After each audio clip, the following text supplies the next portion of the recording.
If you believe that you have received it, it shall be yours. If you believe that you received it, it shall be yours. Whatever you pray and ask for, if you believed that you received it, it shall be yours. Here he translates it clearly as received it. He's convinced that it's received it, not receive it or will receive it. Received it. So here I am to worship. Here I am to bow. Here I am to say, you're my God. You're altogether lovely, altogether worthy, altogether wonderful to me. Oh, here I am to worship. Here I am to bow. Here I am to say, you're my God. You're altogether lovely, altogether worthy, altogether wonderful to me. Here I am to worship. Oh, here I am to bow. Here I am to say, you're my God. You're altogether lovely. You're altogether worthy, altogether wonderful to me. Oh, here I am to worship. Here I am to bow. Here I am to say, you're my God. You're altogether lovely, altogether worthy, altogether wonderful to me.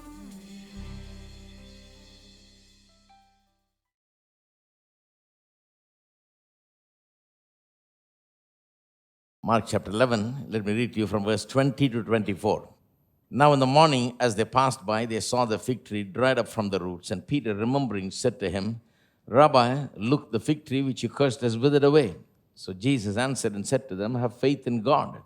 For assuredly I say to you, whoever says to this mountain, be removed and be cast into the sea, and does not doubt in his heart, but believes that those things he says will be done, he will have whatever he says. Therefore I say to you, whatever things you ask when you pray, believe that you receive them, and you will have them.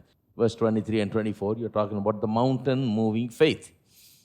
Does everybody do that? What does it look like to other people? There are so many preachers preaching, and there's so many churches and so on. Do they open to Mark 11 and this particular passage and see what you're seeing there, the mountain moving faith? My answer is, most of them do not even deal with it, because they take one good look at verse 23, which says, whosoever shall say unto the mountain, be thou removed, be thou cast into the sea, and shall not doubt in his heart, but believes that whatever he says will come to pass. They stop right there and say, this must not be real. It can't be real. How can anybody speak to a mountain and the mountain move? So let's not deal with it. We don't know about it. And they leave it like that. And I think it's best left like that if you don't know what to do with it, But there are others who feel that they know what it's saying also. They're kind of experts in theology and all of that. So they look at it and they say, well, we can interpret it. We don't want to interpret it like anyone can say to the mountain, be thou removed, because that will be too difficult to believe. It's unreal. It can't. Jesus could not have said that, Not possible at all, because this is unreasonable. You just can't believe it. So how shall we look at it? So they look at the entire chapter, and they find that this passage, this cursing of the fig tree passage, occurs right in between the temple passages, talking about temple and the things that happen in the temple. For example, verse 12 to 14, you read about Jesus coming into Jerusalem, and that is when he curses the fig tree, saying, no one shall eat fruit of you hereafter. Then he goes into Jerusalem, and there he drives out the dove sellers and the merchants and so on who are making money in the temple, telling them, this must be the house of God. God said that my house will be a house of God, house of prayer. but you have made it a den of thieves. You're using it to making money and ripping people off, taking their money, because everything they're selling for 2-3 times more inside the temple. So Jesus drives all of them out and then teaches them, saying, this house must be a house of prayer, but you've made it a den of thieves, and so on. And then he goes out again, out of Jerusalem. Like I said last week, he comes into Jerusalem, does all this, and then he can't stay in Jerusalem because a lot of opposition is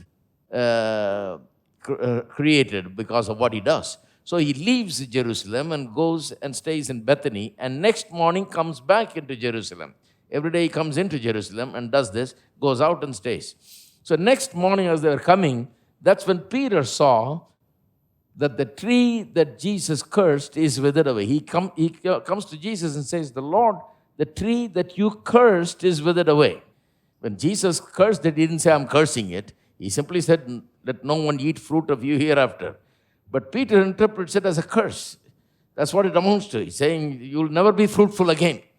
So he says, Lord, the tree you cursed is withered away. And in response to that, if this, people say, see, look at this, right in between. 12 to 14 says that Jesus cursed the fig tree. 15 to 19 talks about the cleansing of the temple. Jesus driving out the dove sellers and the merchants out of the temple and teaching in the temple. Then verse 20 picks up the fig tree story again, where Peter sees the tree cursed. And then Jesus teaches on faith. So they say, this has something to do with the temple. So they have chosen to interpret it this way. They say, this is not about the fig tree at all. Fig tree is not the issue. Cursing of the fig tree is not the issue. Even faith is not the issue. The issue here is that the temple has become irrelevant. It has become corrupt. The corruption of the temple and the irrelevance of the temple. Now that God is now dwelling in Christ, reconciling the world to himself, God is not in the temple. And after he dies on the cross, God will get out of Jesus and come and dwell in the hearts of men. We'll become the temple. So why temple? All these big stones, Jesus said they'll all come off and there will not be one stone left on the other. No relevance for the temple. Temple will be done away with. So this is actually not the story about the fig tree or faith. It's a story about temple, they say. So you must not take it very seriously and say, if you can say to the mountain, mountain will move. It's only about how the temple is going to be done away with. See, they take such a big matter and reduce it to nothing. You got to be a real expert to do that. And study for about 10 years to do that.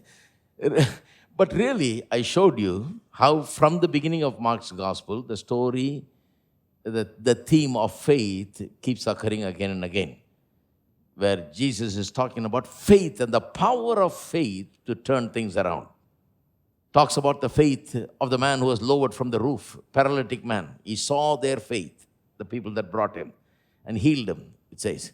And in chapter 5, he sees Jairus' faith. He says, only believe. Even when the news is told that his daughter is sick, Jesus says, I'll come and heal her, and goes. And on the way, a woman with 12 years issue of blood, she comes and touches him, she gets healed. Jesus tells her, your faith has made you whole. And then as they go, the news comes that Jairus' daughter is dead. They say, don't trouble the master. She's dead. What's he going to do now? Jesus looks at him and says, only believe. Don't believe that. You believe what you first believed, that if I come and touch her, she will be healed, you said. Keep believing that. Believe, only believe. And he goes and heals the daughter and actually raises her from the dead. And then they go in a boat and there's a storm and he calms the storm, speaks to the wind and the wave when it comes down, turns around to the disciples and says, where is your faith? In other words, he's saying, I've got faith. That's why I spoke to the wind and the wave. And they obeyed. You don't have faith? You're supposed to speak also. That's the implication there. Otherwise, you would not have asked them, where is your faith, right? Where is your faith, he says. Then in chapter 9, there is a guy that brings his son who's demon-possessed and as a dumb spirit, throwing him in water and fire, and asks Jesus to heal the son. And Jesus says, do you believe that I can do this for you? The man says, I believe, Lord, but help thou my unbelief. And Jesus says to him, if you can believe, all things are possible to them that believe. And when this song was being sung right now, all things are possible. I was thinking, if we take these guys' interpretation, we can't sing songs like this. All things are possible. See, all roads lead to that conclusion only. He's teaching about faith. Faith for which all things are possible. The power of faith makes all things are possible. That's the whole emphasis, starting from chapter 2. Then in chapter 10, you have Bartimaeus crying out to Jesus, Son of David, have mercy on me. And he tells them, bring him to me. And he says, what do you want? He says, I want my sight. He says, go your way. Your faith has made you whole. The whole emphasis is upon faith all the way from starting from the beginning to 10th chapter. 11th chapter, it climaxes. The teaching on faith literally climaxes with this teaching about the statement, teaching about faith and the statement about mountain moving faith. After this, there is no teaching about faith. After this, the story goes that he goes into Jerusalem, gets into more trouble, finally gets crucified, then risen again, and so on. The story completely changes. Yes, there is a temple theme also. Certain things are mentioned about the temple, prophesied about the temple, and so on. The temple theme also is there. The temple theme begins in chapter 11. The faith theme ends in chapter 11. Both themes are there. Both things happen 2 days. One day he curses the fig tree, goes into the temple, cleanses it. The next day he sees the fig tree cursed and then teaches on faith. And then after verse 26, again he teaches in the temple. Again, there's a whole lot of things about the temple in 12th chapter and 13th chapter and so on. So this passage is caught right in between all these temple incidences. So they say this has to do with the temple and not with the faith. So don't talk about faith from this chapter, they say. But if that is true, when Peter came and said, Lord, the tree that you cursed withered away, he should have simply said, Peter, remember, this is what is going to happen to the temple. Even if he didn't want to say it in so many words, and if he was not going to disclose that much that day, he could have said it in a veiled manner, that this is about the temple. Instead, he goes exactly the opposite direction. He says, when Peter says the tree that you cursed is withered away, he said, have faith in God. It's a direct statement about faith. He says, Peter, understand something about faith. I want to show you how faith works. What you have is not faith at all. You saw and you believed. I spoke and I believed whatever I spoke will come to pass. So have faith in God. Faith in God must be translated as faith of God. Many of your English Bible translations will tell you that. They will at least give a marginal rendering saying faith of God is a better translation. The newer Bibles will have that. Because in, of, and all of that is placed there only according to the context and so on. So that can be changed. Many suggest that it must be of God, not faith in God. It's faith of God. So if that is true, Jesus is saying, have the faith of God. In other words, have my kind of faith, not your kind of faith. Your kind is not faith at all. My kind of faith is what faith is. This is how faith works. How does faith work then? It speaks knowing whatever you say will come to pass. That's what faith is. Faith works when you believe that what you say will come to pass and you speak because you believe. That's why Paul says, we believe and therefore we speak. We have the same spirit of faith. As the psalmist said, we believe and therefore we have spoken. We have the same spirit of faith. Therefore we also believe and we speak. We speak because we believe. Because we know that whatever we speak will come to pass. That's what the essence of faith is. Then he says the statement about the mountain. Even if you speak to the mountain, it will be. And notice, he says, whosoever. All these things don't apply to the temple scheme at all. If you interpret it as the temple, what does speaking to the mountain and whoever speaking to the mountain, not doubting in the heart, believing that whatever you say will come to pass, you'll have what. All of these things do not apply to the temple at all. If it's about the temple, all of this is utterly unnecessary. All the statement makes no sense at all. This is talking about personal faith. Faith of a believer. It's talking not even about special faith. Some people say this is about some gift of faith that is given to some people to do some great thing. No, it is talking about a faith that is available to every person. Whosoever shall say unto the mountain. The power of faith. See, I feel very strongly about this because, that they're trying to draw the attention away from faith and the power of faith, which has been the emphasis every chapter, basically, up to chapter 11. Away from it to something that is much less significant, not very much useful to us. The story is about the power of faith. Even verse 24, which I'm going to show you right now. We looked up to verse 23. Verse 24 is about prayer. Based on what he has said about faith, he now says in verse 24, therefore, I say to you, what things soever you desire when you pray,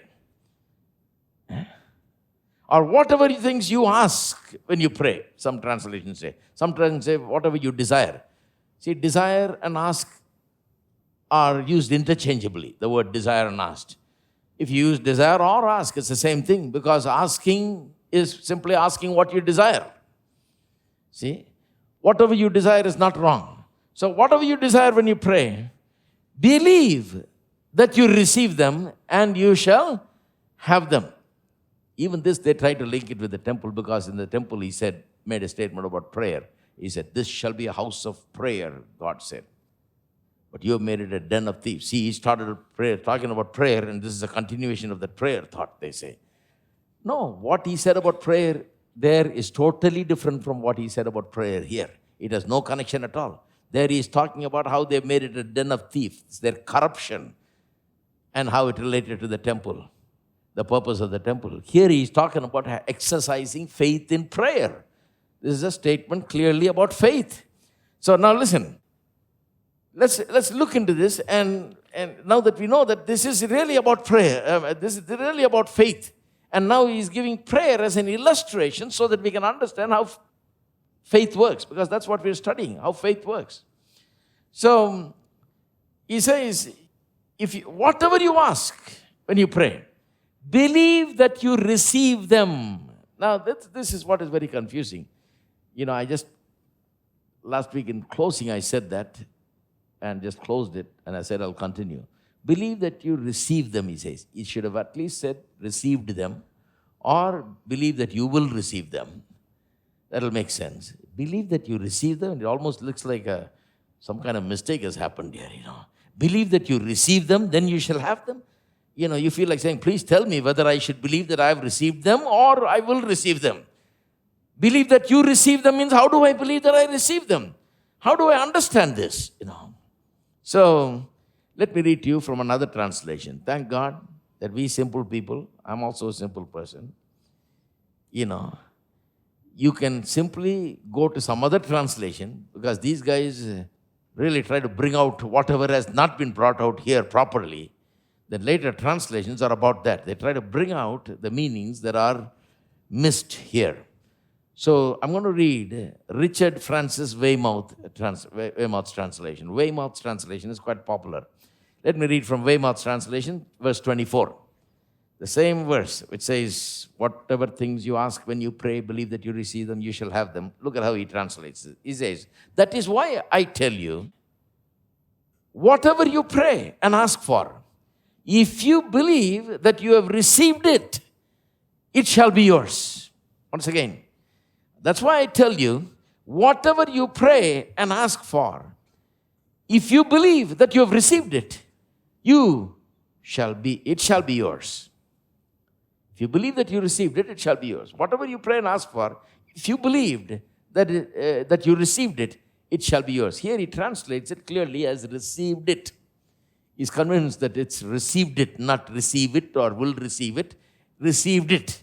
Now, the problem is, still it doesn't make much sense to ordinary people. Why? Because it says, believe that you received it, and then the next statement is the thing that confuses. You shall have it. If I have received it, then why should he say, I shall have it? If I received it, that means I have it. Hello? Are you following me? If I received it, then I have it. Why does he say, believe that you received it and you shall have it? Now the question comes, have I received it or not? Why are you saying, believe that you received it, and then you say, you shall have it? That makes it look like I did not receive it. Now only I'm going to receive it. What is the truth? Now, how do we understand this? Go to Hebrews chapter 11. See, to understand how you can believe that you received it and then you shall have it, how that can make sense, you need to go to Hebrews 11:1, the classic biblical definition of faith, right? Now, faith is the substance of things hoped for, the evidence of things not seen. Okay, I'm reading from New King James. Faith is the substance of things hoped for, evidence of things not seen. Now, let me read it to you from Amplified Version. I want to point out something to you because you will understand now why he says, believe that you received it and you shall have it. That's the whole point of looking at this. Why? What is this about faith that I have to believe that I received it and then I will have it? If I believe that I received it, did I not receive it? Why should it say, I shall have it? What is it about faith that I don't understand? Look at verse 1, Hebrews 11:1 in Amplified Version.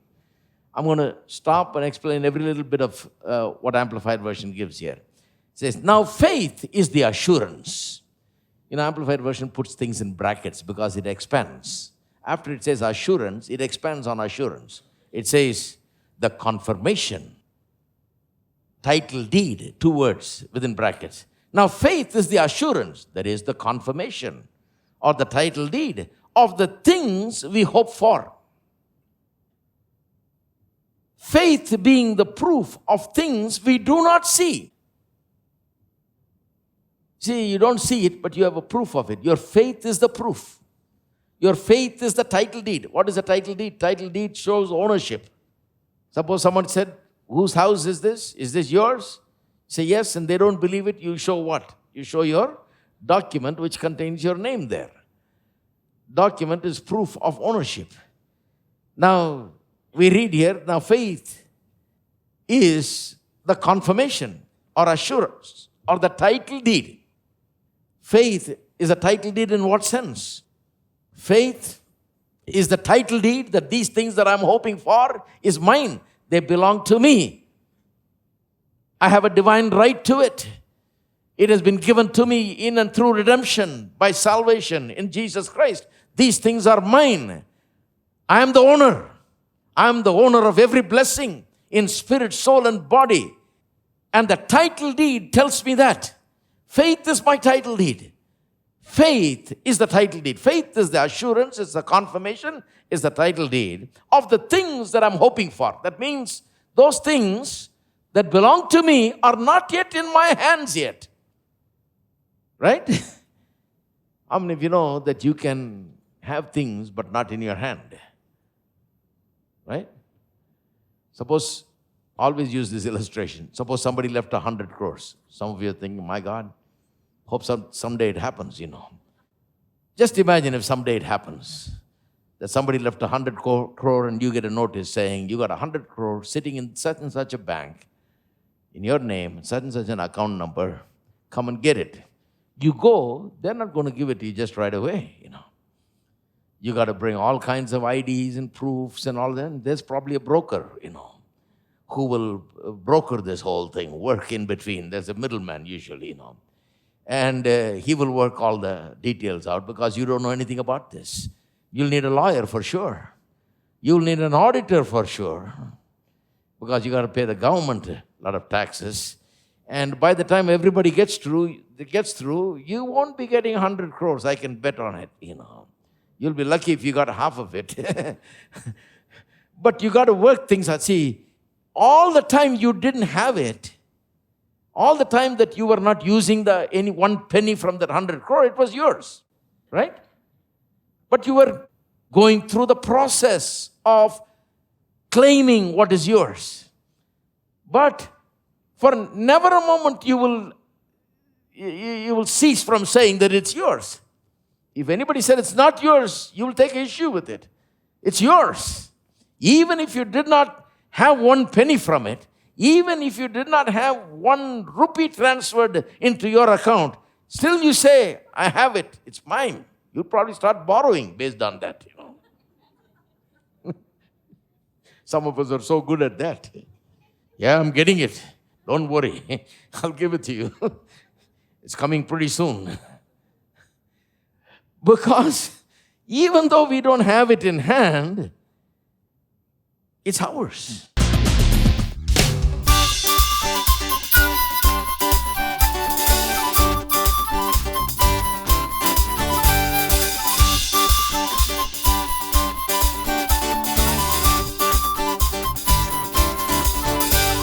Down the mountain, the river flows, brings refreshing wherever it grows.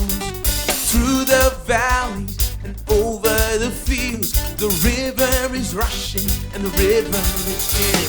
The river of God sets our feet advancing. The river of God fills our hearts with cheer. The river of God fills our mouths with laughter, and we rejoice for the river is here.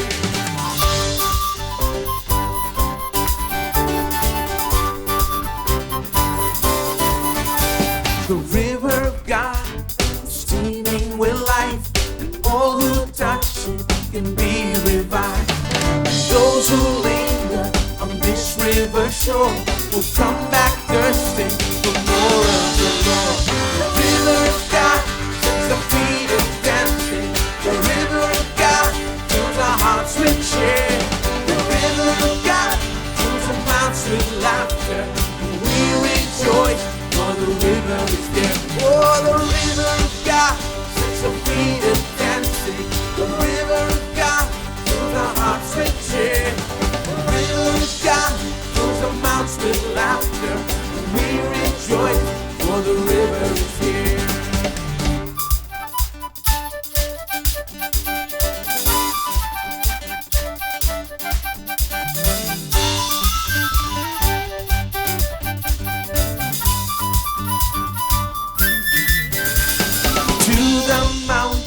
We love to go find the presence of the Lord.